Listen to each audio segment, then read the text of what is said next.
Good morning, everyone, and welcome to Spotlight, brought to you by the Georgetown County Branch, branch number 5520 of the NAACP.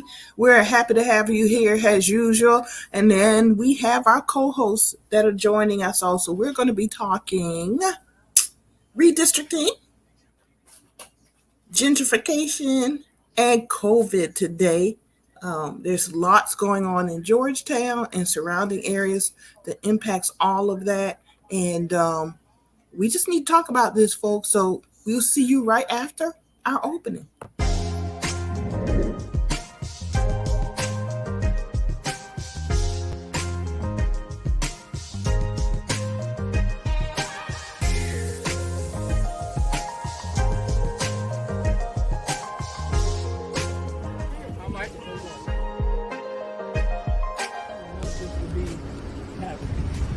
Heavenly Father, we ask you to put a hand of protection.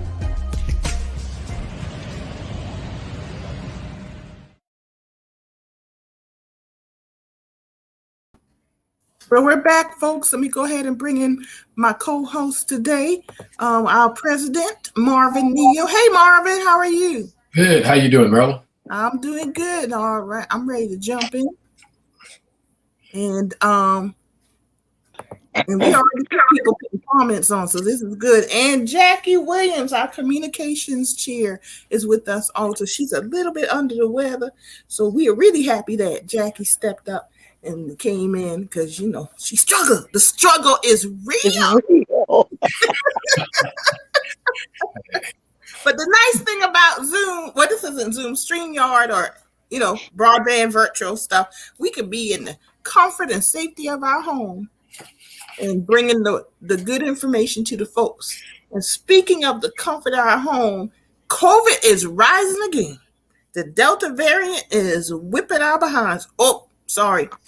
It ain't whipping our behinds because we are vaccinated. Delta is whipping the behinds of the unvaccinated. And y'all, this stuff is real. It is real. And just for y'all information, Jackie doesn't have COVID. Let's be clear about that. Exactly. She don't have that COVID. But sinuses. Marilyn, you look so absolutely beautiful today. I don't know what you've done. I don't know what you did different, but you look so pretty. Thank you, God. I washed my face. Maybe I need to do that.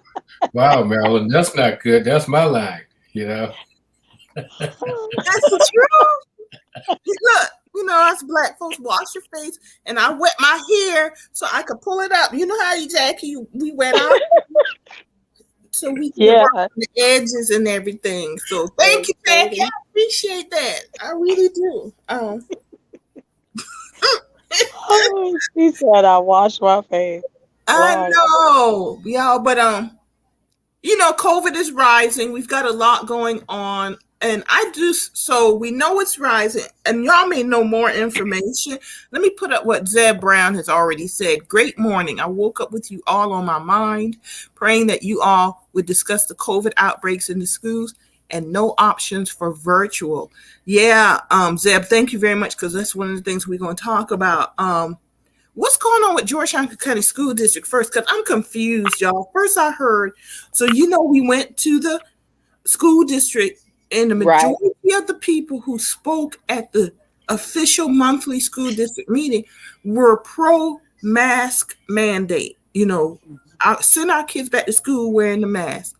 There was one who spoke out against it, and that's a whole nother story. Yes.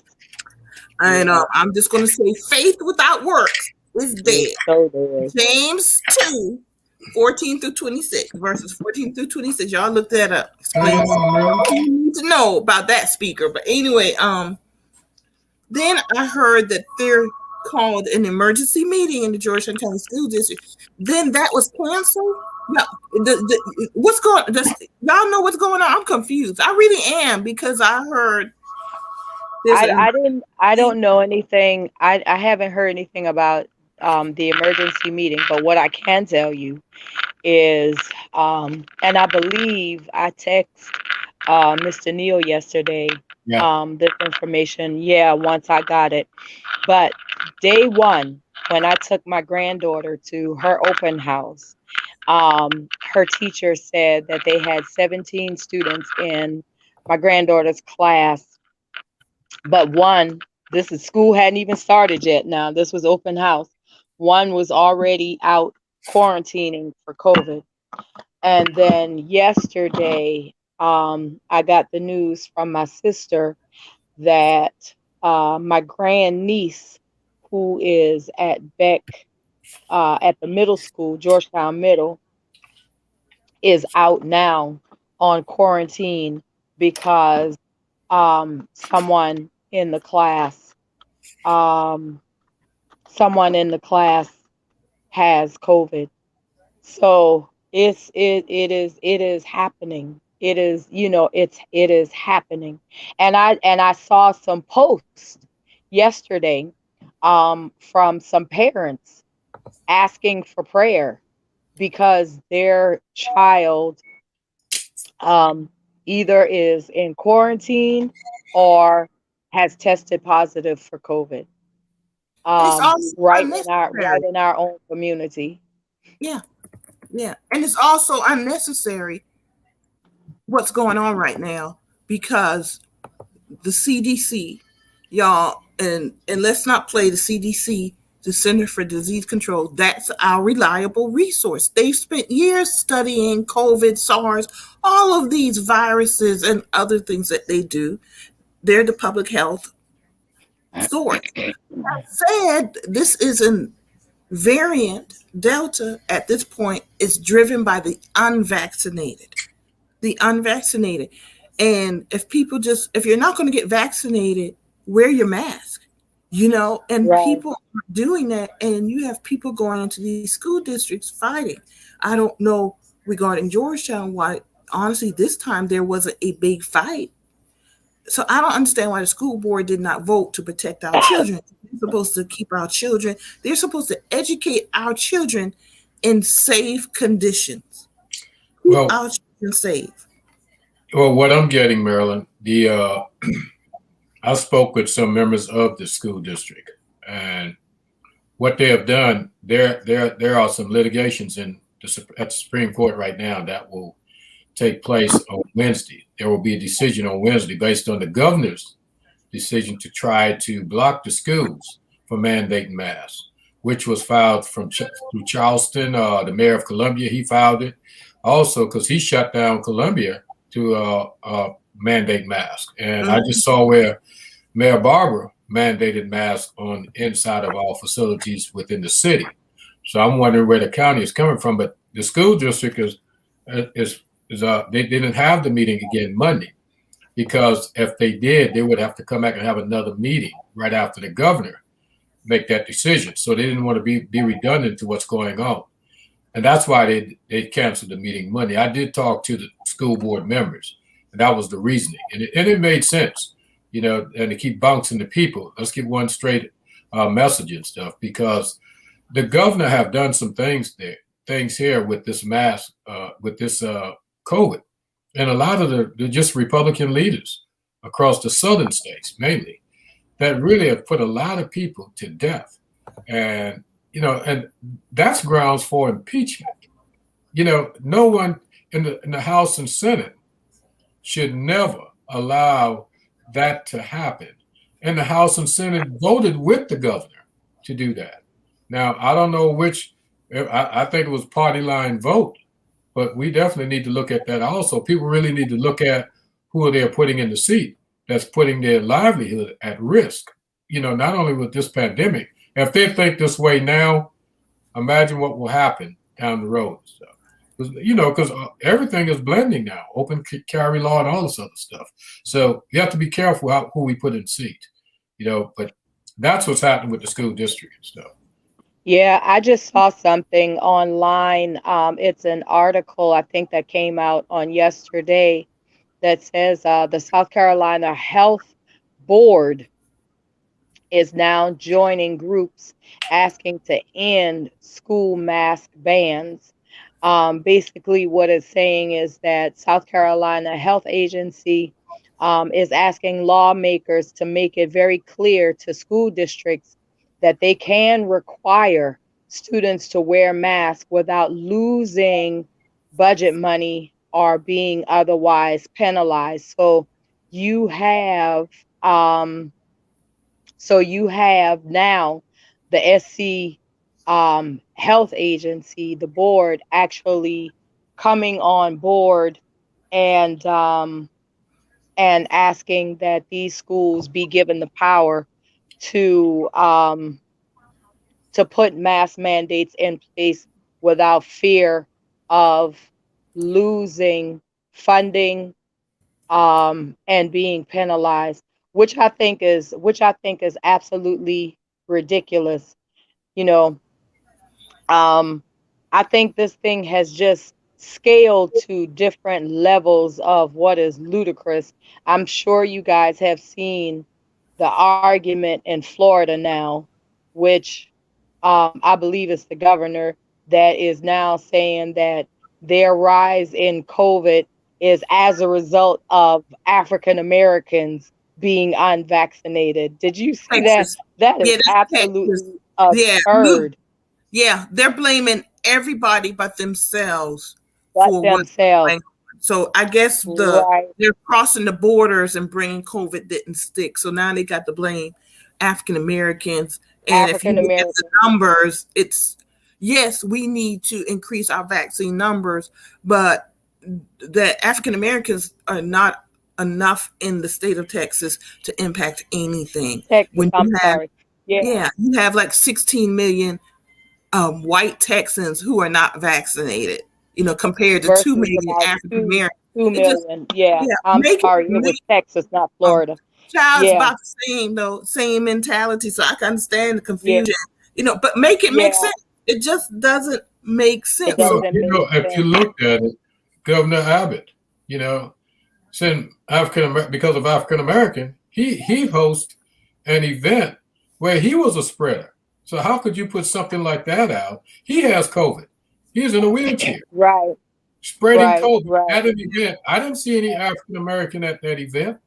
But see, it's just like the insurrection. That was supposed to be an Antifa, but if that was the case also, it just shows how people get at the end of their wit and try to dump others in place of their ignorance and just the stupid comments that they make. The insurrection, they say it was an Antifa, but yet still a Republican wouldn't get, if that was Antifa, the Republicans should be pushing to get it investigated. You see what I'm saying? But it's the same mentality and the same source of language that they use, to try to suppress, the truth of what's really going Right, on in America. right. So I think one of the things that we have to make very clear, because there's so many misconceptions out there, and I think one of the misconceptions is that people felt like, oh, okay, well, see, that's why I didn't get vaccinated, because you have people that have been fully vaccinated that have contracted COVID or that has died from COVID. See, the vaccine doesn't work. That is not true. What the truth is that it's never been said that if you get vaccinated that you cannot contract COVID. However, the risk factor is lower when you are vaccinated, and your odds of surviving is greater once you have been vaccinated. So I just think that it's so many misconceptions out there about the vaccine and what it is supposed to do and how it works, until people are now going, if they see one or two people, that have unfortunately passed and had the vaccine, it's just like, oh, well, why get it? you You know, know? it's to the point now where the truth is in the cemetery. Okay, so if people really want to know what's happening with COVID, just tell them visit the community cemetery. there goes the numbers there. That's coming out of the hospital.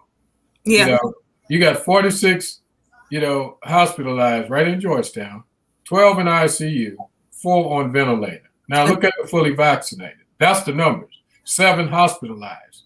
Okay, Mm-hmm. those are underlying conditions. But none in ICU, none on ventilators. None on So ventilators. to say that the vaccine don't work, that's like saying it's a hoax. You know, Right. it's just flat out ignorance. And obviously the person that's saying that you haven't heard anything about the vaccination, but he can't read. One out of the two. You know, I'm so glad you put those stats up there, Marilyn, because I think that really helps to speak to the issue of why it's important to be to get the vaccination, and so, um, I think I rather use precaution than to be sorry in the end, as some people have stated who have found themselves in ICU getting ready to be placed on a vent and wish that they had gotten vaccinated. I So, ran into a nurse yesterday, Jackie, at Lowe's that works at Tideland Health. And she was just I just stopped and told her thank you because I know they're going through some challenging times now.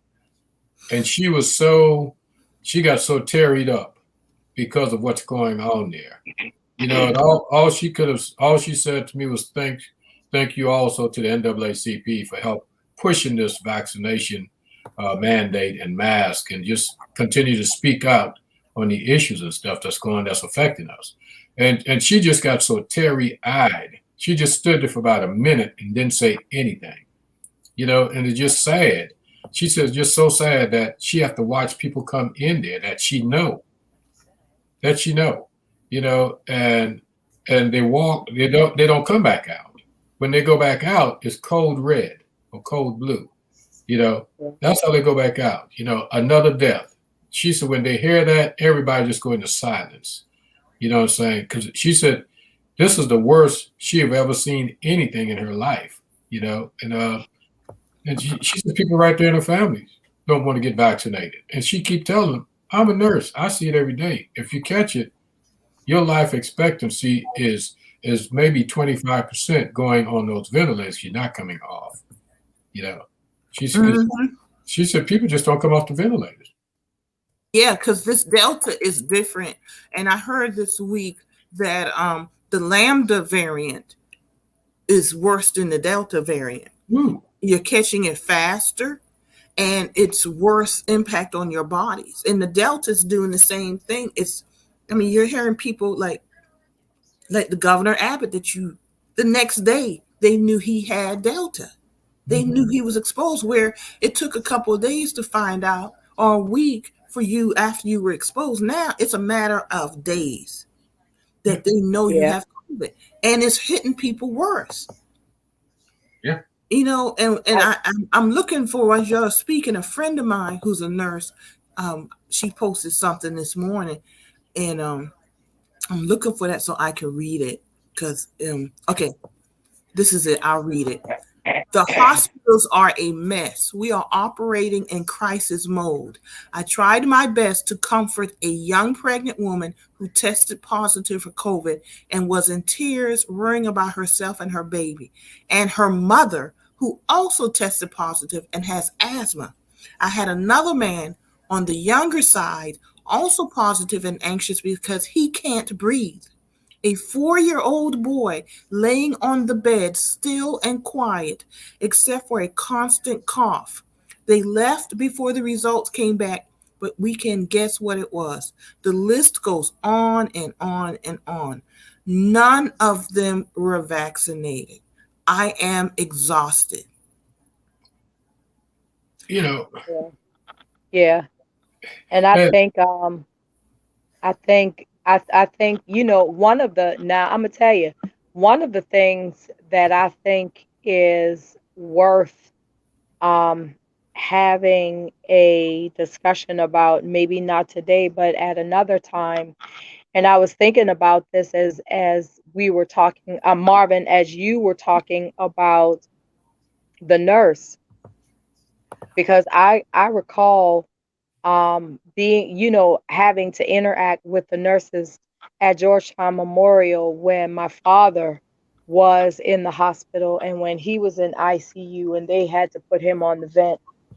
And I remember having to, um, we did FaceTime with them to see my father, but the ICU was full. They were doing 12-hour shifts. Sometimes they were staying longer than that. I had nurses who felt like there were things about my dad's health that they just didn't want to chart, but felt that they needed to actually stay and wait for the doctor so that they could speak to the doctor. So even when they got off, they hung around the hospital waiting on the doctor so that they could have that one-on-one conversation in reference to my father's health. These nurses are exhausted.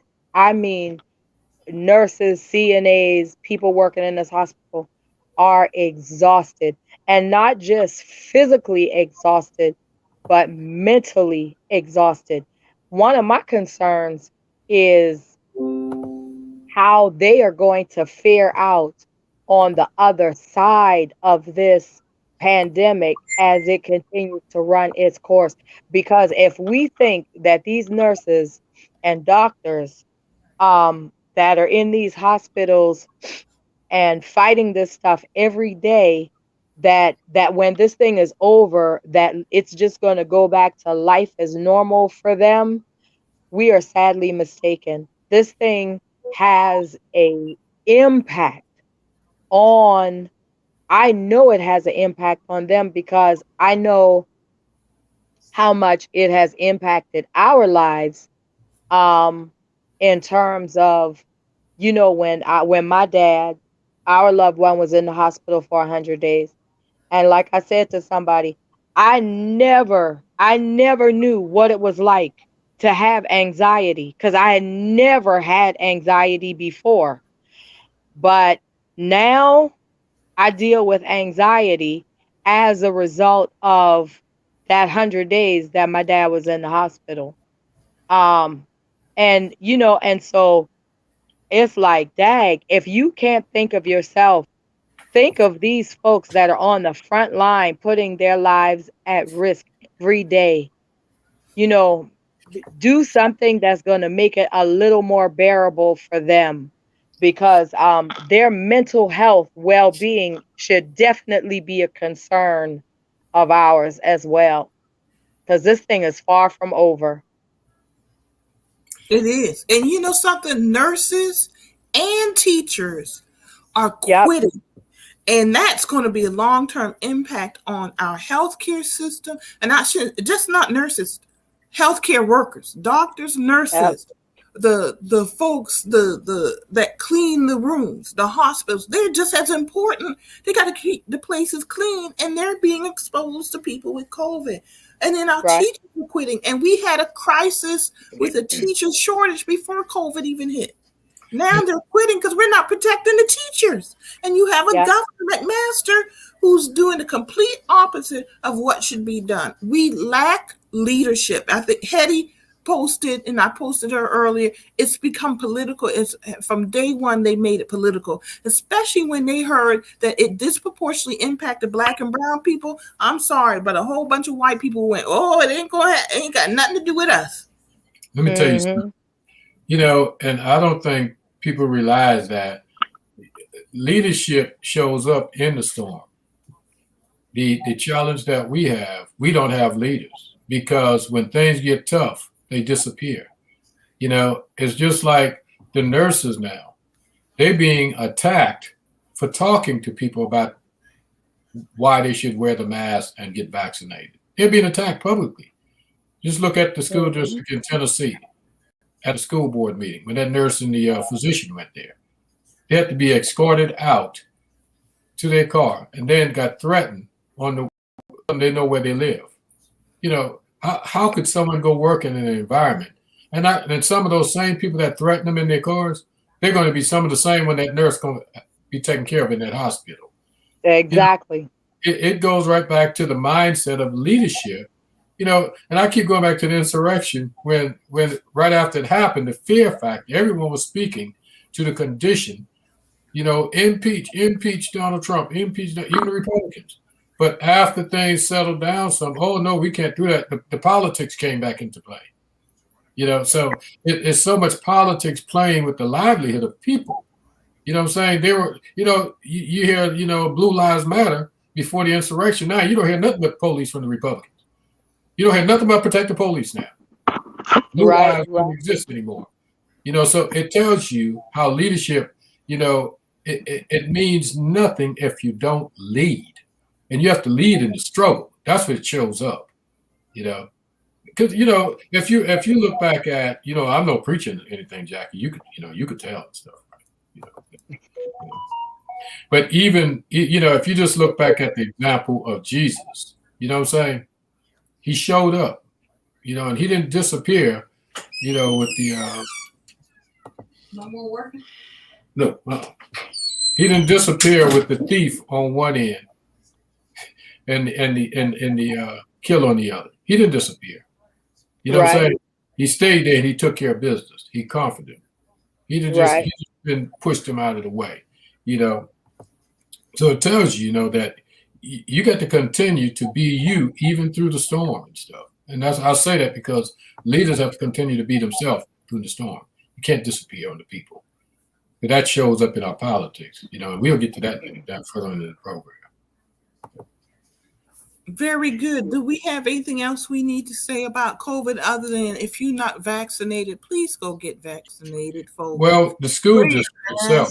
The school district, yeah, we want to encourage them to protect our children. But what they're doing, they're setting up tailgates now. That's what they're in the position to set up tailgating with Tideland Health. They're partnering with Tideland Health, tailgating at the football games with vaccinations on site. So look for that. And you don't have to be in the schools to get vaccinated. All you have to do is go there and get vaccinated. So they're trying to set it up at all the games where there will be people out there with vaccination, the Pfizer vaccine and stuff and Moderna during the football games. So get there early, get vaccinated. Because what the challenge is, our children. You know what I'm saying? Because that's where you catch most of the parent at. They'll go see their children play football, but they're not going to show up with their children to get vaccinated if you just do it during school hours. So take every measure, and we're supporting that. We're going to partner with them also. That's the intent. Yeah. And please, please, please, discuss with your children, and send them to school with their mask, and discuss with them the importance of wearing their mask, um, and help them to understand that, even if they see other children who may not have a mask on, you have to explain to them and educate them as to why it is important for them to do this and for them to wear their mask. And and it's something that you just have to keep repeating and getting into their heads, so that they can, wear their mask. Um, so, so if other folks don't want their kids wearing masks, then we have to be responsible enough to say, okay, well, we will make sure that our children have their mask on, and washing their hands, and washing their hands, and and even uh making sure that they know how to sanitize their hands and stuff properly, or what have you. Hey, I you know would what? put I would put a little package together for them. Like, I have one in my car that has the sanitizing hand wipes with the little small bottle of hand sanitizer I keep in my pocketbook, because they need to learn. We have to teach these kids, like, to wipe down their surface. You know what I'm saying? If other people will not take the responsibility, then as parents, grandparents, nieces, aunts, uncles, we have to take on the responsibility. So maybe get them some little hand sanitizing wipes that they could take with them, their masks, kit them out, and show them, when you get to school, wipe your desk down. Wipe your desk down when you get to school, and have that conversation with them. Not allow everybody to be at your desk, touching your desk, handling your stuff. I know it sounds like a lot, but it can potentially save their life. So we have to start having these conversations with our kids in order to ensure their wellness. And Jackie, a lot of kids, right, a lot of parents right now, they're homeschooling their children that cannot get vaccinated. And number two, Right. you need to tell your children that's wearing the mask that they're being safe, because they don't want them to catch anything and bring it back home to their parent. You know what I'm Right. saying? Or those with underlying conditions. And tell them also, children without masks, tell them to stay away from them. Tell them to tell the teacher to keep them in a safe zone. That's their rights. Right. Tell them to stay Right. away from. Tell your children that's wearing masks to stay away from unmasked children, because they are sick. Bottom line, if parents don't have enough respect to put masks on their children, they're sick. These children are walking around sick. It's just a moment in time that they're going to give this virus to somebody else. And that's just the way Yep. it is. You can't play with it Yeah. anymore. There's some questions I want to answer before we all move, or we can answer before we move on to the next subject. One is, are there going to be a virtual options for the students out of school until September 2nd? That will come out at the At the the meeting emergency. after Wednesday. That will come out at the emergency meeting. Because all of that is a part of it. The Because they're decision. making some decisions now based on the conditions of the schools. Because it just exasperated the schools, every school, because you have children walking in with no mask. And Yep. that's what happens. Calvers Bay called the other day, Andrews, all of them, no mask. Whole classroom, Yeah. Rosemary's, whole seventh grade class left out. Walkable. Every school Yeah. will have the same situation. Some worse than others, Mhm.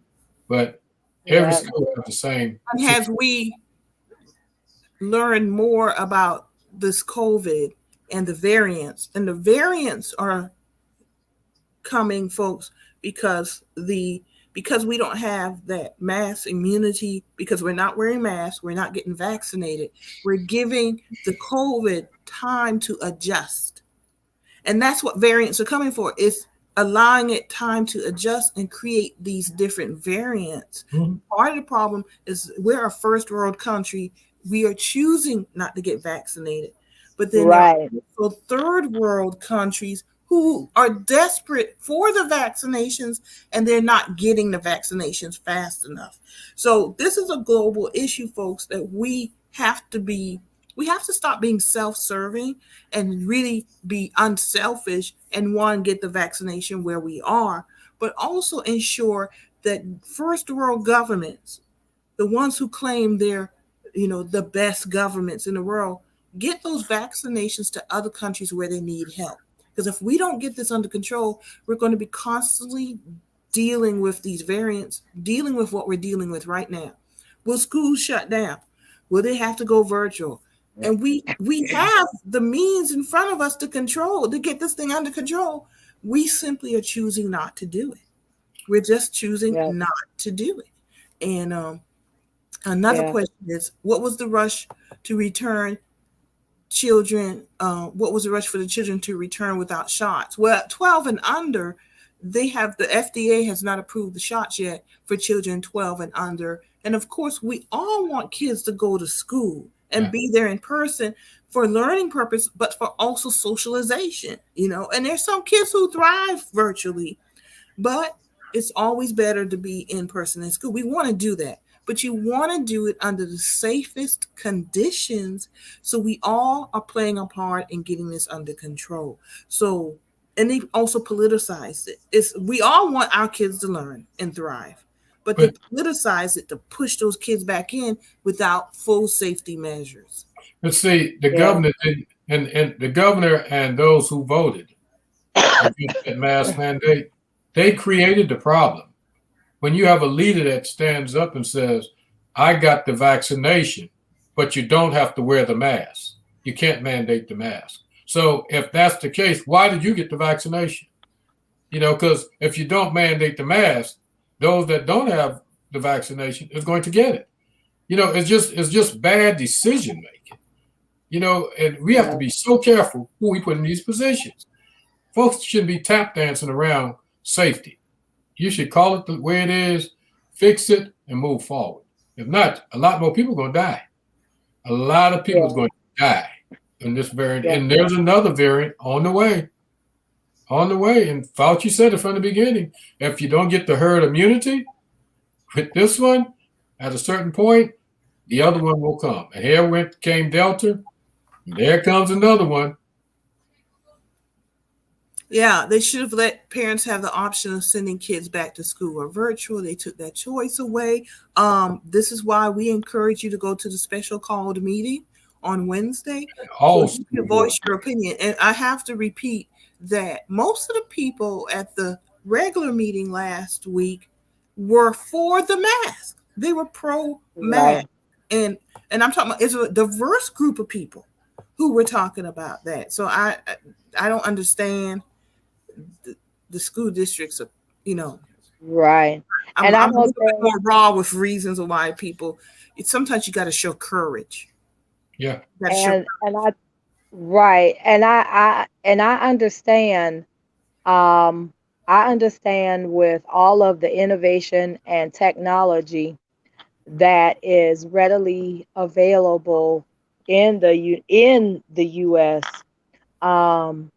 We have proven ourselves to be quite unprepared and very antiquated in how we deal with certain situations and resources that we do have because you know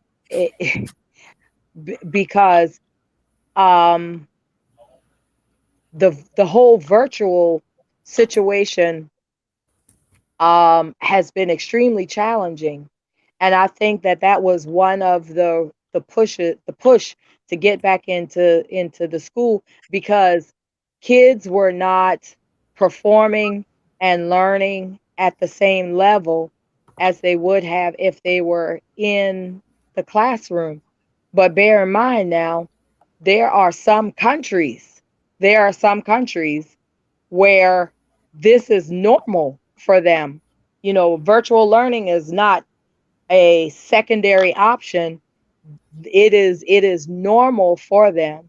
You know, just like we think that we have arrived into something, for example, with, let's say, 3D, 4D technology, but Japan has 7D technology. So as much as we have advanced in certain areas in the technological age, we are still challenged with broadband. We are still challenged with these antiquated systems.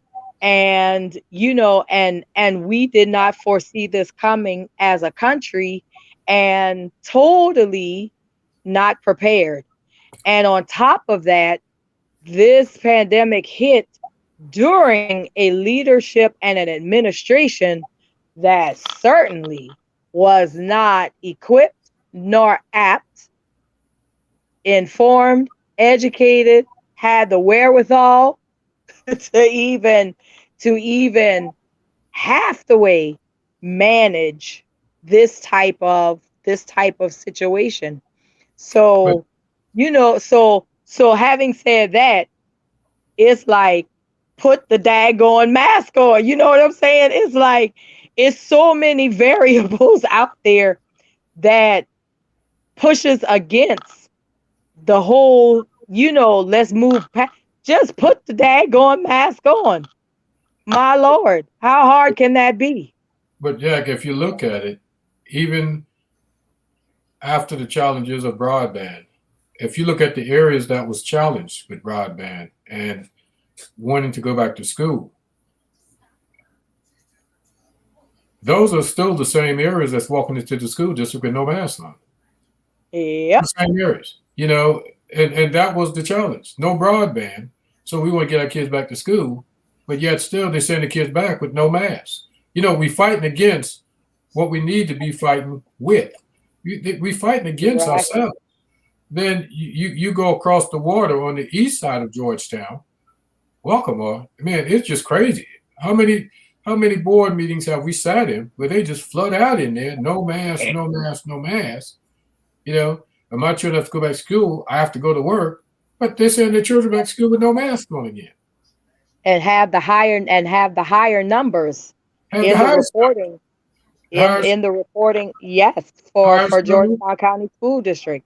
and Yep. have the highest death numbers right there in their homes. I go to therapy with some that just sits there and tell me they fighting with their parent mothers and sisters to get the mask because they're nurses and therapists and stuff like this. They fighting with please get the mask. And these people that if I were these folks are doctors and stuff of that nature, they're fighting with please get the vaccine. And if you need help Yep. getting the vaccine, you can call any of us with the NAACP. Marvin's numbers out there, my numbers out there. Call us and we'll get you a ride. Yeah. Help you Yep. get an appointment, and we will get you a ride to your vaccine and there and back home. Y'all, And, we've and been we'll telling this from the beginning. bring the vaccine to you. If you have someone that's bedridden, we will bring it to your home and vaccinate them. Just make that call, 843-790-4075. Make that call. And someone will pick up and respond back to you. Because we have to do something with this vaccine. We're gonna be masked down and economically struggling and suppressed for a while. What's your Yeah. that number This, again, Marvin? that push, 843-790-4075. Thank you. that push for, oh, we want to get back to normal. That's a myth right there, because we are looking at an age of the new normal.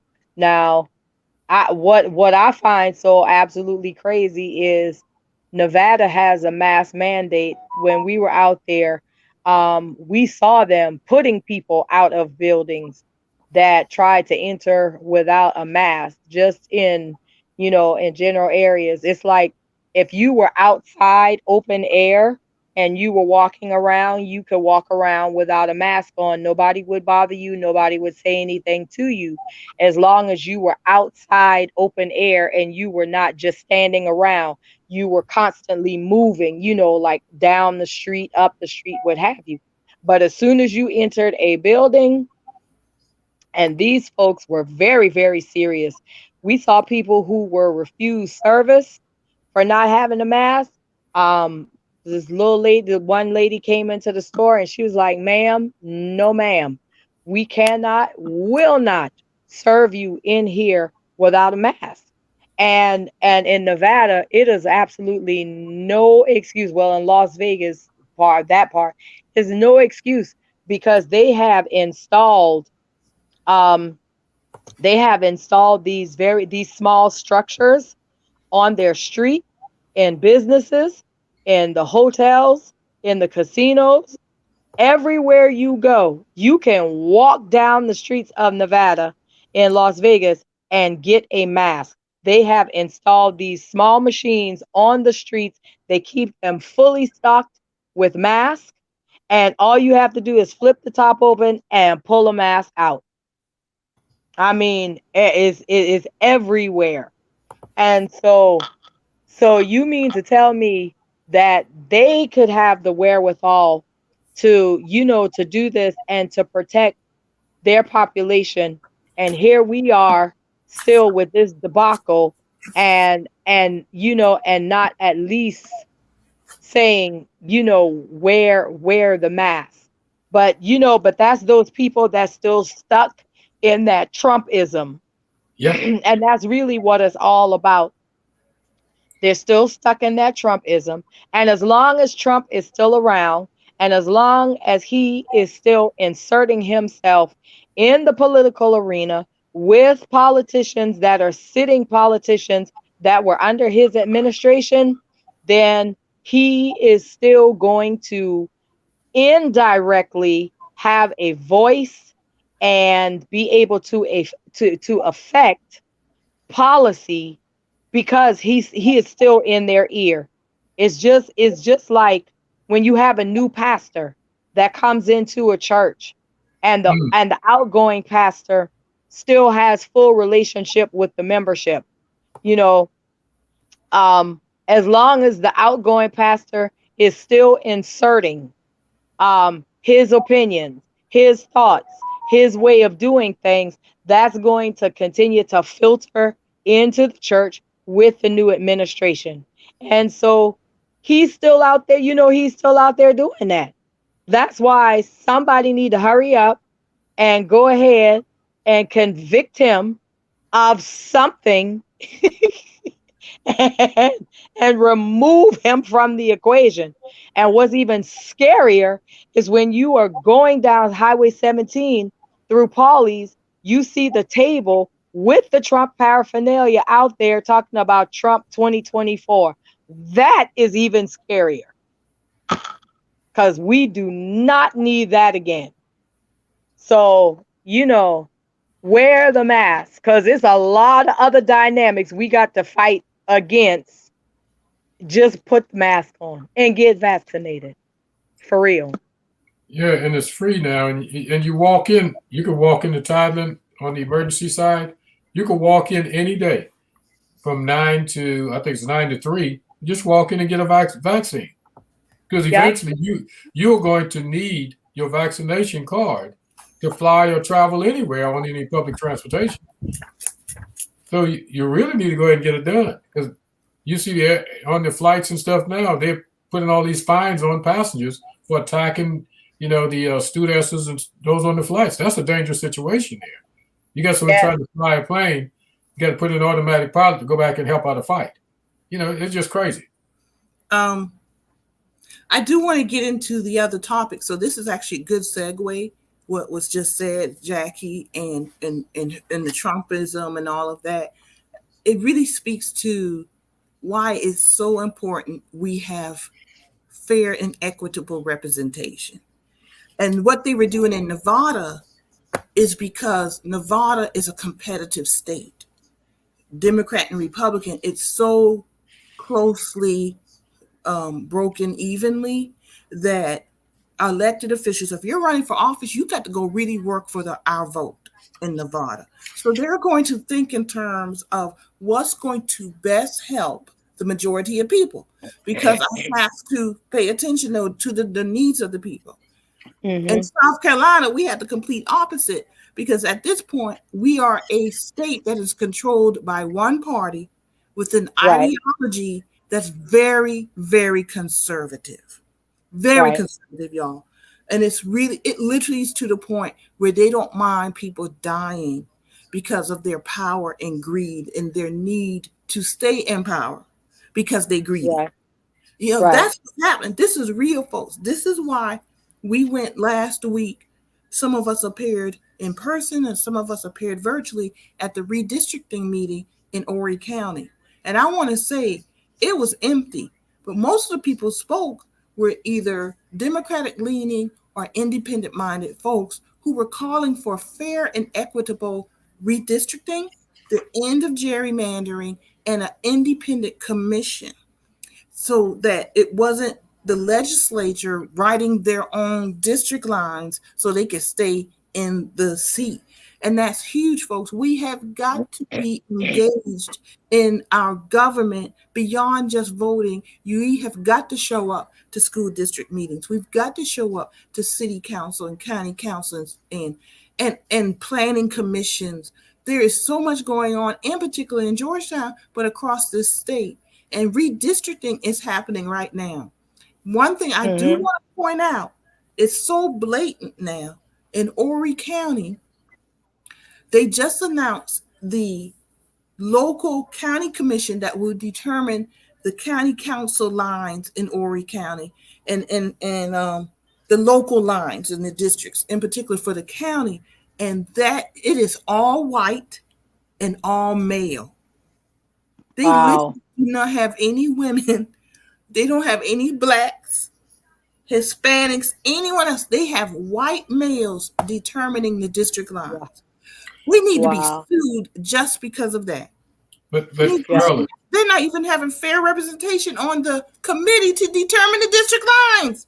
Go ahead, Marvin. But Maryland is all Republican. But look at this: Bucksport is represented by a black Republican. Mm-hmm. They didn't have enough respect. They didn't have enough respect for him to put him on the committee. So Bucksport really has no representation. So what they're saying, they're going to draw this line the way they want to. And I'm going to tell you what's going to come after that. If you see the side road coming off of 701 going to the backside of Bucksport, they're doing the same thing there. In Bucksport, they're building their own little city. It's going to push those people right up into a corner. Same thing they're doing everywhere else. Same thing they did with Hilton Head, Beaufort. They're redrawing the line to fit the demographics. It's the same mindset that Donald Trump had in buying Greenland to bring in more white votes. You know, it's the same thing with the 454 acres they're trying to put in Plantersville, trying to change the zoning to 6,000 square feet. Think about that. When the community is zoned to a quarter acreage per dwelling.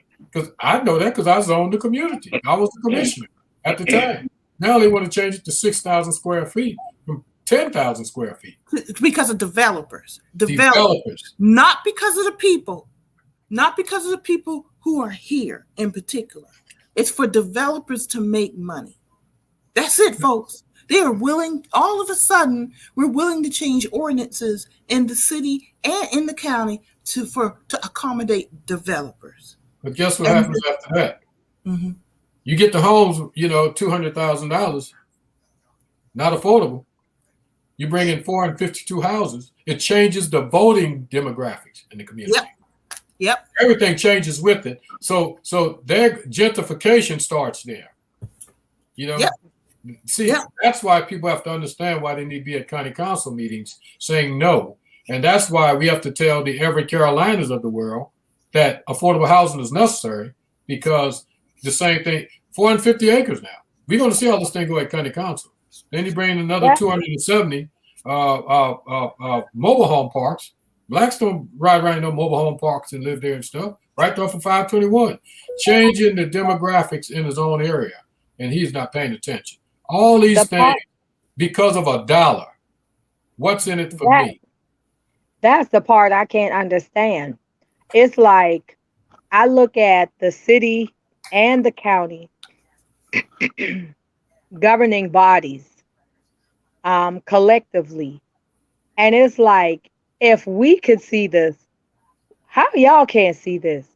I mean, how is it that you all cannot see that these things are being created to vote y'all out? Because that's eventually what's going to happen.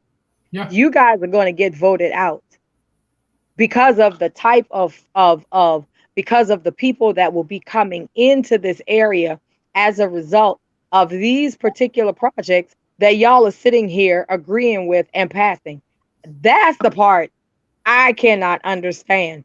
It's like it goes back to Donald Trump saying to his base, no, don't go vote early. Don't do early voting. Don't do early voting.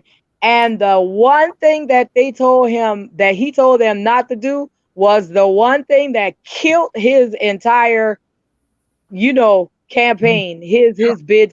And it's like, how y'all can't see that this right here is not, I mean, it's guaranteeing that eventually more sooner than later, you all will not be returning to office because of how these areas are going to be, the landscape, how it's going, all of the influx of these folks, which are not going to be folks that will vote Democratic.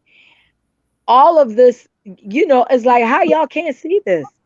The part that is very disturbing to me, though, with all of this is, okay, because let's just tell the truth and shame the devil.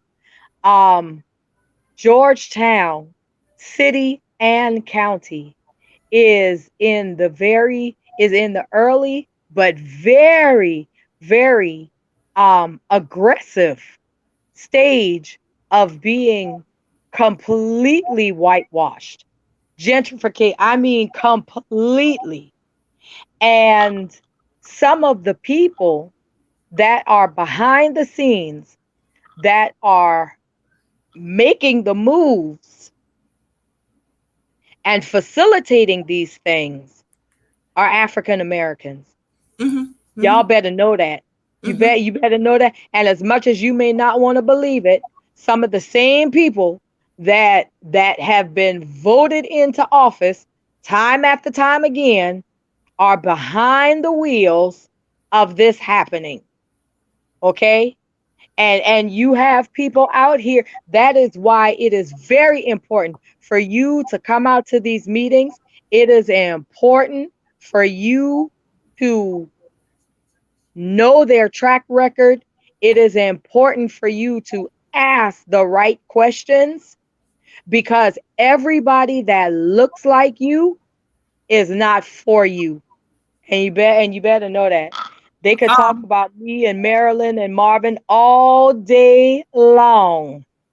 But one thing about it is this. We are definitely for our people. That's for sure. And we put that on the line every single day. Not sometimes, every day. So you can say whatever you want to say about us, but I can guarantee you we are not a part of the problem. We are a part of the solution. Say what you want to say. that's right. Amen. Hallelujah. Let the pastor say it. Um, I do want to break it down to folks to understand the connection to redistricting, who we elect, and to what's going on with COVID. Because what Marvin was saying, and I wrote it down quickly, they want to do 458 houses in Plantersville. I'm just going to round it down to 450 for my math sake. If you have two adults in each of those households, that's 900 voters right there. An Yep. optimum precinct is 1,500 voters. And when I say optimum, how many people they can manage in a polling place with the machines and everything. So 1,500 is Hmm. kind of like that magic number. But if you have 900 adults, on an average American family has 2.5 kids, eventually those kids going to be voters too. All right. So that's Exactly. another 900 people. So already you got 1,800 right there. All right. They literally are building a whole new precinct. That's Yep. what they want to do. This is not done yet, y'all, because it hasn't come to the planning commission yet. This is just what we see in the newspapers. You have an opportunity to impact this, but you got to show up. The planning commission is meeting. Marvin, do you know the day and time? The Um, third, the third, the third Thursday the third Thursday, the at planning 5 o'clock commission, the at the Georgetown Howard County. Center. You got time now, folks. This is in September to get your schedule together because I know we working people. All right, working families, and you gotta. This stuff is deliberate. This is a Yep. system, folks, that's been put in place from the day this country was founded, and we have got to Yep. work in the system to change the system. We just being real with y'all. So you're gonna have to make some sacrifices and say, I know the third Thursday in September at 5 o'clock, I need to be at that planning commission meeting. You need to go to work this Monday and cut that day off. Take that day off. Tell them I'm not gonna be there or I got to leave early. I All gotta right. leave early. That's That's it. and if you can't get that done, you need to go tell somebody to be there who can be there. This is how That's you right. work together as a community. We got to put aside our petty differences because when it's all said and done, we got some petty differences out here. We got to put that aside and work together. In the city, they're getting ready. This man talking about we need upscale condos. Kosovo, who's on Church Street, he want to buy the electrical department so he could build a garage, a parking garage on the back of it. It is not needed, folks. All right. The county did a study this spring that said we have an affordable housing crisis. But everything that the county and the city has done since then has nothing to do with affordable housing, which would benefit people who are living in the county right now or people who are living outside the county but work here. They want to build upscale developments to bring more people in. And that ain't for us. They ain't for people who Nope. look like us. They're going to be some of us, because hey, some of us retired, got some good money. We want to live near the beach too. But they ain't building it for them people. They building it for white folks. They know this will change the demographics of the county and eventually gentrification. And then you will see black folks in Williamsburg County being bused into Georgetown because they already got the bus system in place, folks, to do the Yep. service jobs, the service work. And you will be in Williamsburg County, lost your family land because you're not getting knowledge and prepared and fighting this. And as Jackie said, there's an urgency to this, folks. It's Yep. actually in the newspaper quoted. He said regarding the city and what the city's trying to do. He said, "Oh, Georgetown gonna be changed in 10 years." Yeah. They're Yes. just implementing what they've been planning for 20, 30 years. And yes, there are those who look like us who are part of the problem because mentally their mindset is, I'm good with crumbs. They have a Yep. crumb mindset. They're the clever Negro in the room and think because I'm in the room with these folks, I must be smart. But they're not Yep. smart, they're clever. Because, my mom used to say, when you're clever, you outsmart yourself. And that's what they're doing because they're settling for crumbs. And if they getting the crumbs, what you think we getting? I'll tell you what, if you want to see the smart Negro in the room, I think Bob Anderson and Raymond Newton really laid that out well at that county council meeting when the votes were killed on affordable housing to Georgetown. If you want to see the smart Negro in the Yep. room, come back and play that county council and just listen to what Raymond Newton stated. After 2 weeks of meeting with one of the county councilmen, the greatest time of his life on council to kill affordable housing for folks from $15,000 to $40,000 a year income. That is the smart Negro in the room. And believe me, you all Well, better come to the yeah. planning commission meeting and make sure that this thing is not only killed but go away in the planning commission meeting and follow through at the county council meeting, because the planning Right. commission only recommend, the county council approve. Yeah. So let's make sure that you understand the process. The planning commission, county council usually follow the planning commission. On the affordable housing, the planning commission voted 6-1, but the county council, the smart Negro in the room, killed it. So make sure you come and see who is really destroying your opportunities here, because that was an opportunity zone for those that needed affordable housing with tax credit that would have made up the difference. They weren't building substandard homes. They were building better homes than what they got down in Wedgefield that they were talking about. Because you go down there, it's junk Right. down there. Yeah. So let's make sure we get the whole message. Yeah. Because everybody got a copy of that Yeah. plan. I put a copy of the plan in each one of the minority county councilmen's hands and anyone else that needed it. Bottom line, because they said that's what they were lacking. But one smart Negro in the room killed it, even after he had the plans in his hands with his story. Yeah. Yeah. And we out here fighting, And- folks. We are out here fighting this, but we need to fight as a community and move things. Go ahead, Jackie. And Marilyn said something that is so key, and I hope we really see this. When you look at all of these plans that are being laid out, even the ones that come with the promises of jobs, all of these jobs are eight, maybe if you lucky, $9 an hour jobs. none of these jobs come with any type of livable wage in terms of the job. And look, and the jobs that will be like the managerial jobs and stuff like that, you can best believe It won't be you. ain't none of us gonna be managing no restaurant, no shop, no business where somebody just put 30 something high end condos. It will not be us. It won't be us.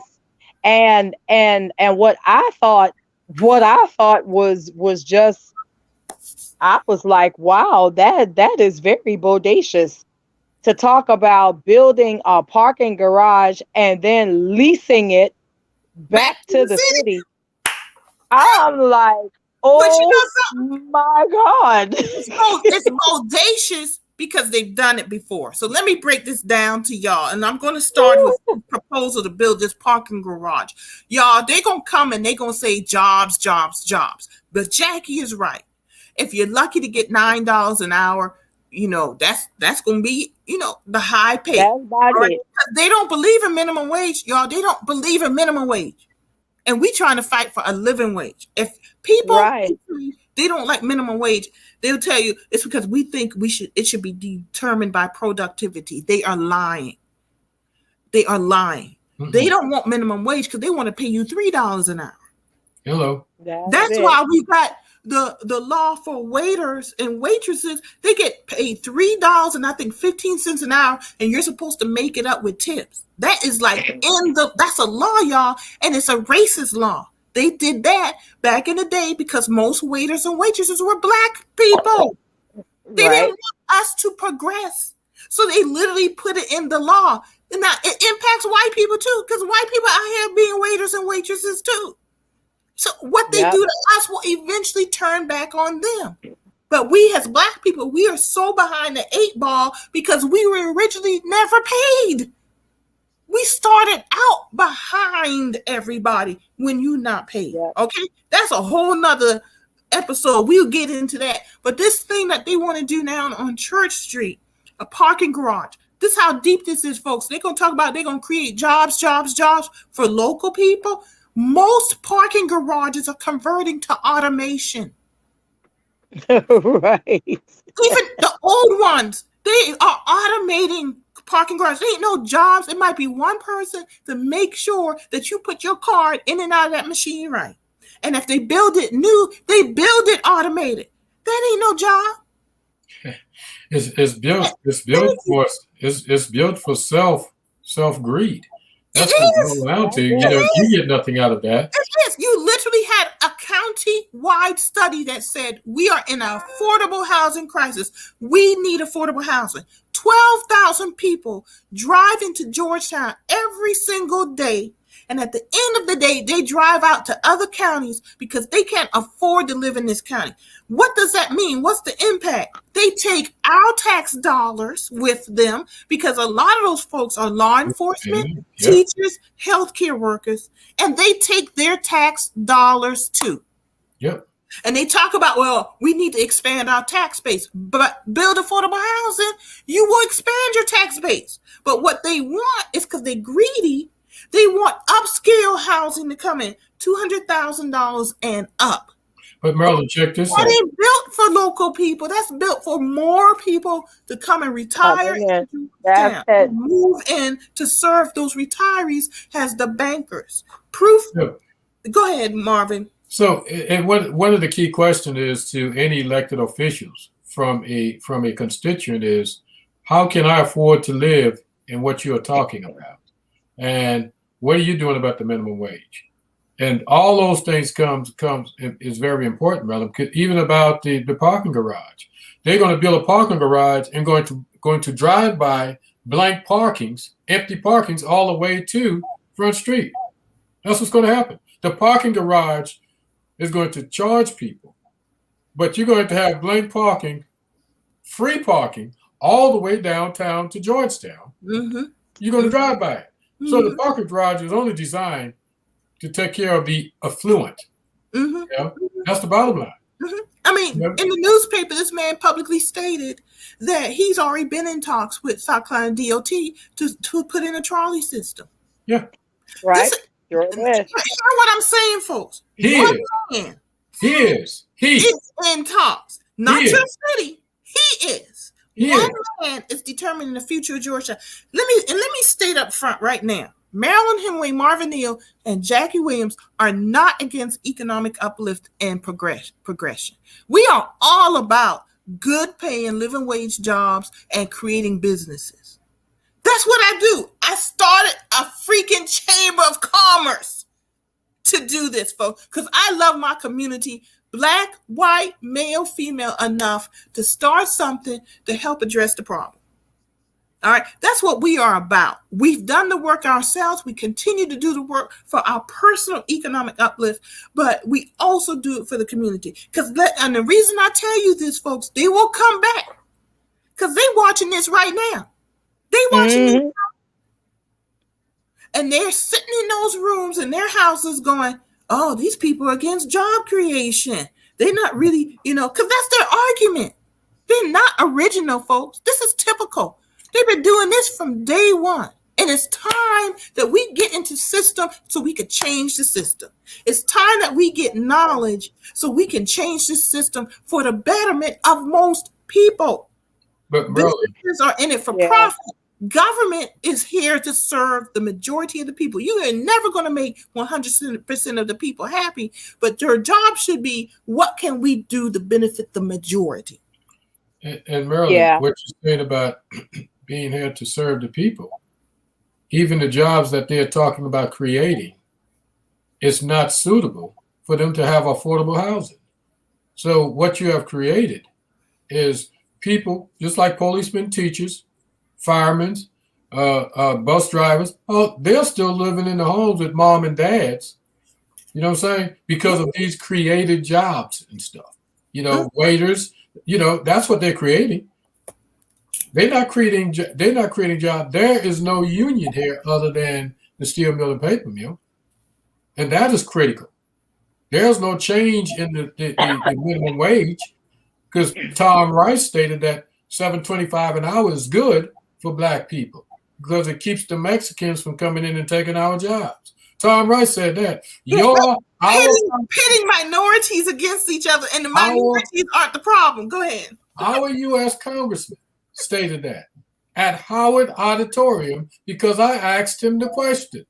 He said $7.25 an hour is good because that's keep the Mexicans from coming in and taking the jobs from black people. And all he's saying, black people, that's all they deserve is $7.25 an hour. Mm-hmm.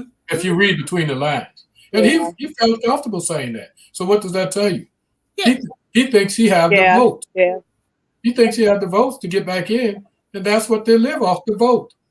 You have to live off $7.25 an hour while they live off the vote. And let me make clear, how's this tied into COVID, folks? Because we're talking the redistricting, because people keep getting elected who think that you, black and brown people, minorities, females, are expendable. The gentrification is a slow-moving virus until they put certain things in place. And then the next thing, people are going to wake up and say, boom, how did that happen? How did that happen? And that's general. And that's usually. And either way, it will remove black and brown people. We are expendable. That's usually. Yep. And that's usually what happens. You're not expendable. I don't know about y'all, but I think very well of myself. I have confidence. I am not expendable. And I don't think you're expendable either. And that's why I fight for my people. That's why Marvin fights, Jackie fights, and all these other people you see that come on our show and out there with the NAACP. You are not expendable. You are a human being. And you deserve, thank you. You deserve the civil rights, human rights that we are all born with. Yep. God-given rights. You got to fight. God-given rights.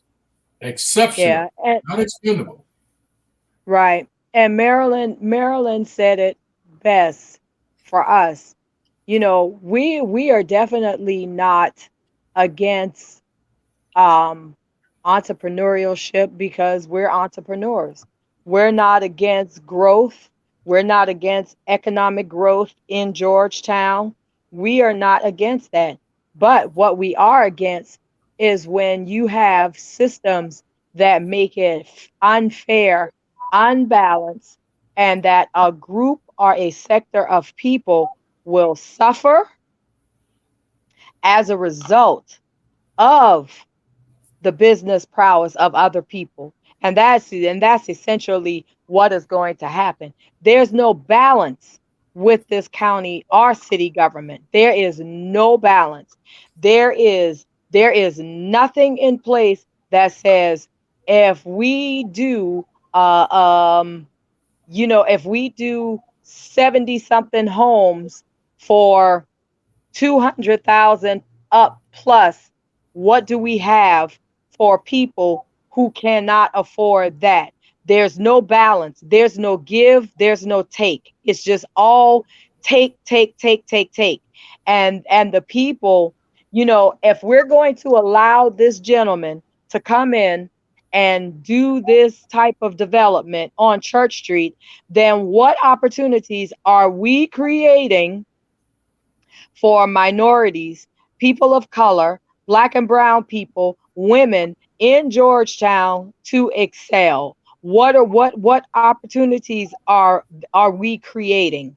You know, um, it's disturbing.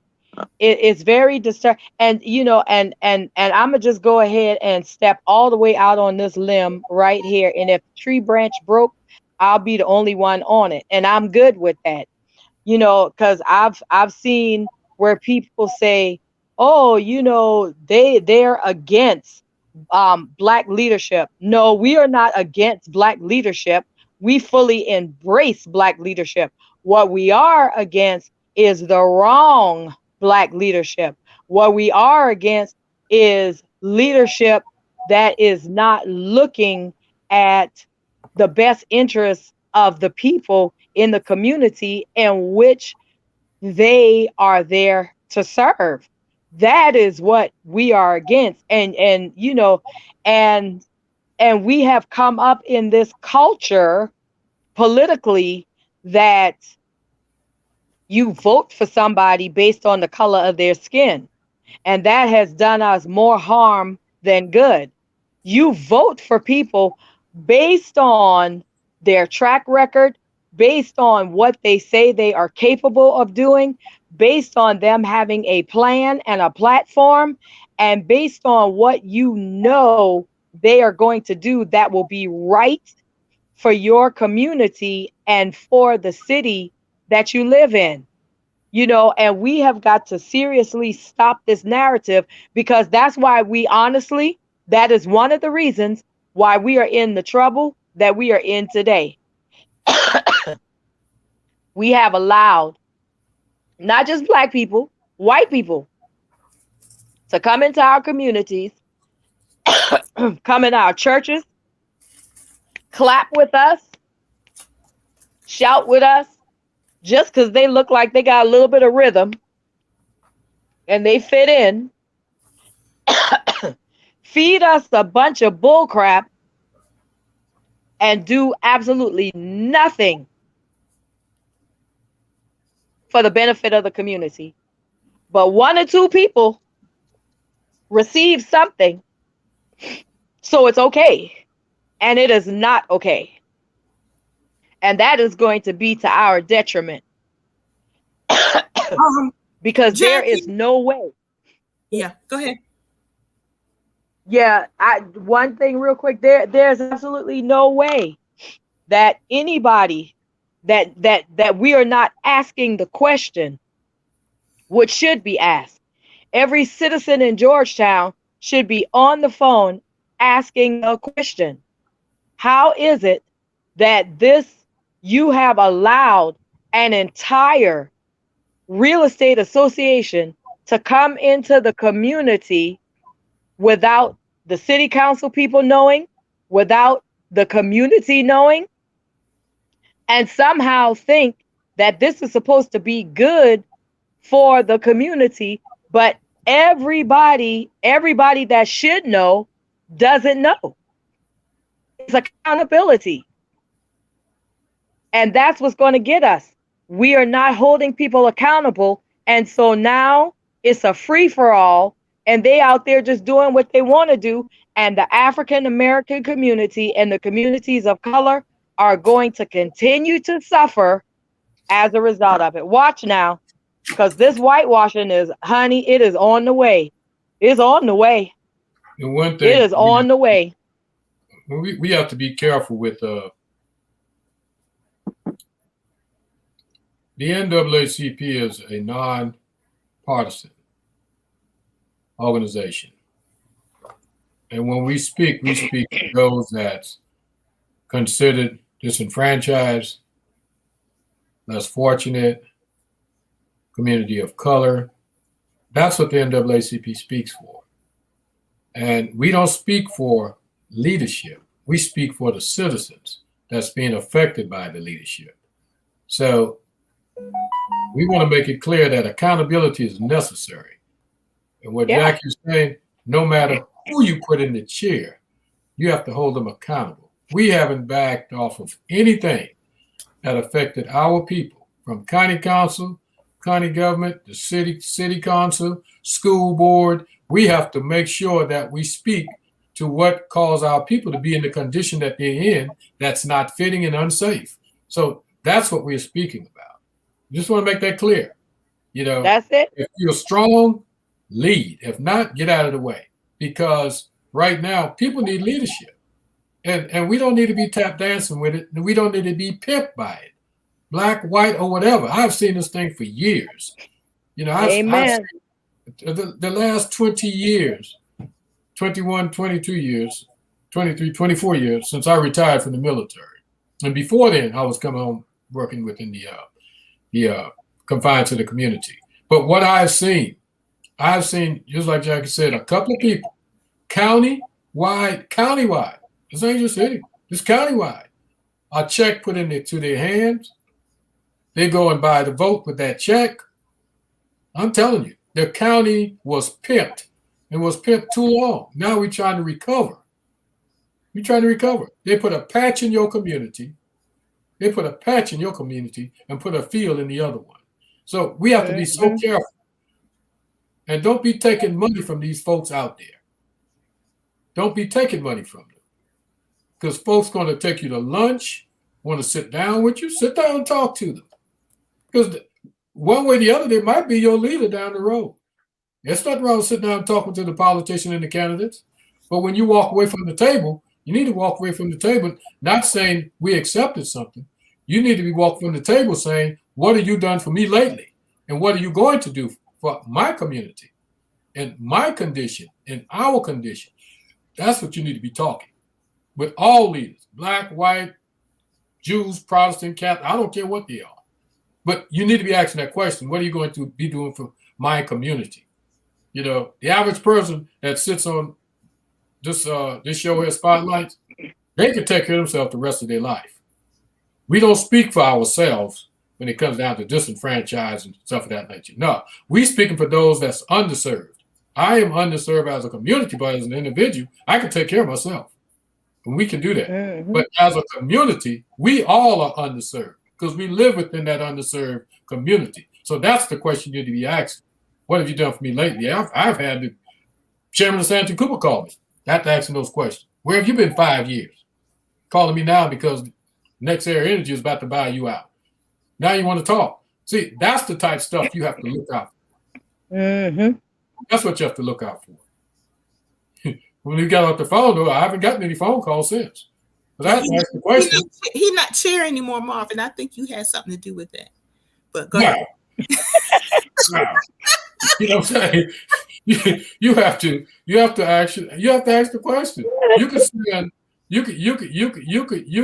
could push a CEO out the door, give him $900,000 a year and $500,000 a year for the next 20 years that have failed the citizens of Georgetown and left the citizens with the bill. But he walks away with a back pocket. Huh? Yep. They're going to call and say, could you save us? I said, you're the same man that gave this guy all this money and tell the citizens to pay for it. So why are you calling me? You need to be calling the man you gave the money to get your money back. Get our money back. Get our money back. Yeah, because we gonna pay it. Taxpayers gonna pay it. And Santee Cooper can't come out of where they are. But we ain't gonna give them that Right. 70 now. They just spinning their wheels. Let me speak specific, y'all. And we've been on here an hour and a half. We gotta get off. Another we do. I gotta to do something. But I do want to point out with Georgetown on September 2nd at 4:00, the city's having a second public hearing about the Church Street project. Please come out to that, y'all, and ask questions and and demand that things, they need to look at the impact on the entire community, not just one neighborhood in Georgetown and a few, because they are literally building an apartheid system. Well, not building it, they're continuing an apartheid system of those who already have much will keep much and get more, while others will either be pushed out of the city or left in poor circumstances. Because one thing I have learned in my life, poverty is a social construct. Poverty does not happen by accident. It's a system in place because it enriches a small amount of people. People make money off a lot of people being poor. So to get rid of poverty, you have to be deliberate, strategic, and intentional. And everything I've said to you today, I said it to the city council folks this week. So I'm repeating what I said, y'all, because I go to the fight. I go to the fight because we got to fight for our community. I fight for myself and I fight for my community. And you've got to come out too. It can't just be one voice. The first public hearing they had about that Church Street project, I was there in the audience, one Black female, and then a Black male showed up 5 minutes later. Everyone else was white. There was a bank president there. There was the developer proposing the project and his whole group of supporters out of the historic district of Georgetown. And some of these folks are also retired and a previous city council member. None of them look like us. And they were to be cheerleaders for that project. That's the deliberate, y'all, because they had it at 4:00. What working person do you know can be someplace at 4:00 if not given enough notice? That's deliberate, folks. It's the system that they're working. And I was told I could not speak that day. They weren't going to take public comments. So I left. But later on, and it's on Gab News, they let the developer speak. If there are no public comments, there are no public comments. They had him writing his proposal. That's all they needed at that point. So the second hearing, which is coming up on September 2nd at 4 p.m., and I've called them out publicly about that, we need folks there questioning when you say they're tangible benefits, what are those benefits? Do not let them play the okie doke by saying, oh, we're going to bring jobs. Well, what kind of jobs? Are they living wage? You have the right as a citizen to demand transparency, accountability, and ask questions. You've got to show up. And if you can't show up, send somebody else. Send somebody else, folks. And we will remind you of this, because what jobs? Oh, it's going to be an open air market. Okay, some vendors could go in there and make some probably decent, good money. But what are the real jobs directly? Okay, you need a custodian to keep it clean. You're going to need some security to keep it clean. But what real jobs will be created? And I'm talking custodian, security jobs don't pay a lot, folks. No. They don't pay a lot. And once you build the building, construction jobs go away. Those construction jobs aren't staying along for 20 years so you can retire from a good paying construction job. They come in, they do the project, and they leave. And then what's the accountability? The companies that will be doing the construction, are they Black owned? Exactly. Are the subcontractors Blacks or minorities? Because once the city sells their building, the city can't demand that you hire Black or hire brown. He can hire whoever he wants. And historically, it ain't been us. Exactly. Like Jackie already said, we historically have been left out of the big pie. This is systemic, folks. Poverty is systemic. And you have to be deliberate, strategic, and intentional to get rid of poverty. So we sit here, we may be somewhat comfortable, but if my neighbor is in poverty, then we are all the community in poverty. And you have to demand that our elected officials do right by the majority of the people. Show us the plan. Don't give me the propaganda. Show us the plan. And demand town halls, not just doing time for election. Exactly. Demand town halls. I told them that too. I said, Demand town halls. yeah, That's these are what it people should I told be you. before. The people don't, they deliberately don't do that because they don't want y'all to know. So they could go behind closed doors and make decisions. And do what And I they're said, doing. where are your town halls?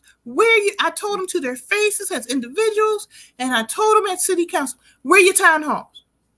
Where are your town halls? Janet Buckold Graham told them this thing should stop until you educate the citizens about what's going on. They don't Yeah. want you to have knowledge. They want to keep you ignorant so they can make those decisions behind closed doors and cater to the 1% and not to the 98% out here who are doing the work. Hello. Yeah. That's it, folks. It ain't hard.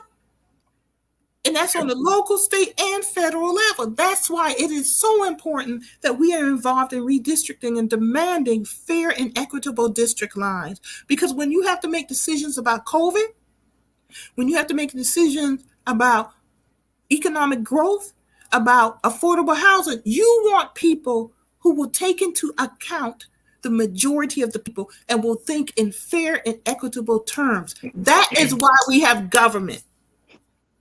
And Republicans, don't call it Republicans, conservative people for the past 50 years have done everything they can to destroy government and convince you that government is the problem when it is not the problem. Government is for the people, by the people, and of the people. So if it is the problem, that you are the problem too, because the government is us. Yeah. Yeah. And I'm not the problem.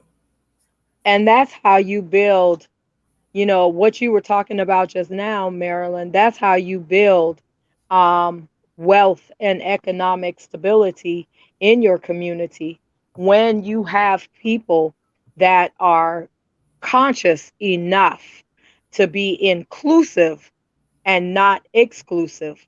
When you have people that are coming in and doing projects, large projects such as this, can you imagine the economic impact that any one of these projects can have in Black and Brown communities if they were to subcontract out specifically, intentionally to it within the African American community, or just brown and Black communities, and it can be done. I don't know if you all remember, because it's been a quite some time now, but when they built the new airport in Atlanta, in Georgia, they made more millionaires, African American minority millionaires, out of that one project, because they were intentional about contracting with African American and minority communities. So to say that it can't be done, to say that, oh, it's going to take 20 years, or, oh, we don't have the answer. No, it's about doing the right thing. It's about being inclusive intentionally, as opposed to, we're going to do this big $25 million project, for example, just use this as an example, and we're going to call all of my friends. And the only thing that we're going to use the minority community for is the labor part. You can't create wealth and balance there. They need, we need to be at the table where the real money is going to be made. And and so it's just, it just goes back to that, which drives me absolutely crazy. We know what's best for you, so let us just come in and do what we think is best for you, without even asking or regarding how you feel, what you think, and what your community is capable of. And Marilyn, you said that best when you said We don't need you to come in and save us. We just need the resources. Because you guys are cutting us off from the resources. Mm-hmm. That's intentional. Yeah, it is. This is all systemic. Poverty is intentional, and we are doing the work. Don't let anyone ever tell y'all that Black folks don't work. We have worked from day one. One, we work for free. But two, even now, I know folks, they see Black folks on the street. I know Black folks, they may not have legitimate jobs, but they out there cutting grass, doing anything to put money in their pocket. Even if they go put liquor in their mouth, guess what? Let them do that if they earned a honest dollar to get their liquor. But we look down at people like that. He or she ain't good for nothing because of big liquor. Well, if they earn that good honest dollar, stop talking about people, y'all, and start working together. We've always worked. They ain't gonna get it for $7.25 an hour. Thank you. And the welfare queen image, that's a myth created by Ronald Reagan, and Black people buying that stuff too. You know, he took one Black woman and painted it across that all Black women just welfare queens and having a bunch of babies and all that. Well, we need to bring that stats up. It's not true. Statistics show more white people on welfare, but that's a whole nother episode, y'all. We're gonna wrap up because we're going on almost 2 hours, and but I want to make notice of we definitely over an hour and a half. I want to take notice of two people who've passed away, y'all. Don't know Coach John Spears of Choppy High School, state championship coach, passed away yesterday. He's also my neighbor. We are going to miss him greatly, and I just wanted that people knew that. Deacon at Bethesda Baptist Missionary Church for years, and married to his lovely wife Thelma Spears, and those are my neighbors, folks. So we're gonna miss them as neighbors, but also we're gonna miss him as community leaders. And I just want not only that, he was one of the pioneers of the great Choppy High School, him and Miss Thelma Spears. Yeah. And bred it into the community. You know, Coach Spears is one of those pillars of the community and an NAACP member. Yeah. So we have to make sure that we understand what he's one of those guys that did the things that we're doing right now. He served on the school board also. He put his time into the community and to social justice. So let's make sure we give just due and stuff and pay tribute to him, you know, when proper notice and time comes. Yeah. And I also want to recognize James Lowen. He's the author of Lies My Teacher Told Me. So when we talk about history, this is one of the persons who really, along with Howard Zinn, who wrote The People's History of the United States, and James Lowen wrote a book called Lies My Teacher Taught Me. Critical race theory. Critical race theory. Yeah, it's one of the books. If you know critical race theory, these are the folks you read. And to the day he died, which was yesterday, he knew 2 years ago he had a terminal illness. So he actually created a website that he put stuff on information, and actually one section is called Unfinished Projects, because he wants other people to take that information and run with it and research it and grow. And y'all, he breaks down the myth of Reconstruction. We were taught in school that Reconstruction was a failure. It was not. Reconstruction was not a failure, and Reconstruction was a success, mostly because of Black elected officials. And these are folks, the allies, y'all, who do the research, who teach the history, so that folks like Coach Spears can run for school board and fight on the local level. It informs the fight that we continue to do. And if y'all ever get a chance, look it up. Amazon, Lies My Teacher Told Me is a book, and it talks about the myth of the Confederacy and how they put the lies in our textbooks, the lies about Reconstruction, just the lies about American history. They've never told the full story because the story has always been told from a white supremacist aspect. Perspective, yeah. Race theory just simply says, tell the whole story and tell how race has always been born in our country's beginning in history and to this day. So a lot of these decisions and choices that elected officials make, Black and white, are informed by our history. And to change that, you have to understand the history to change the future. And not only that, Marilyn, we really need to go back to and review Jane Elliott and those again. That's really getting Yes. deep into the history. And if you want it from a white perspective, there's two great people to just go back and just watch Jane Elliott, buy her book. Yep. Google these folks, y'all. We'll tell you the story, and it's not coming from us. It's coming from free. where it needs to come from, Mhm. because they knew more about what they were doing to us than what we knew at some point, because it was spread out. So, but collectively they did. Even you come down to the right to work state and the electoral college. All that played a part in controlling people of color. The electoral college, that's all it boiled down to. So southern states too can't control after the Confederacy. That's what it boils down to. That's why the fight is still now. It's not one vote for one man. It's the electoral college. We have to get rid of that. And that's the reason why. So if you want to know more about James Loewen, I have his name, because you got to spell his name right, Loewen. He left a website full of information, folks. Google him, look it up, especially because right now they're talking about his death and everything. So he's going to pop up in Google, and go to that website. It's free information, y'all. It's the more knowledge you have, the more you can fight. I want to thank everybody for joining us today. Thank you, Marvin and Jackie. Good discussion. I hope that we gave a little bit of education and knowledge to folks. And I always learn stuff new every time I come and meet with folks, y'all. So thank you for coming out. Contact us. The vaccine number was rolling the entire show. Get your vaccine, get your vaccination, wear your mask, folks, because we want y'all to stay alive so y'all can stay in the fight. And at least the booster shot is here. Now you can get the booster shot.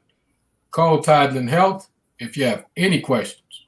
They have walk-in right now vaccine. No waiting line, no appointments. Just walk in. Call Tideland Health or call DHAC. Yep. Thank you. All right. Thank you, everybody. Have a good rest of your weekend. Enjoy your day, and keep the Spears family in your prayers. We'll talk to you later. Good night. Live. Bye.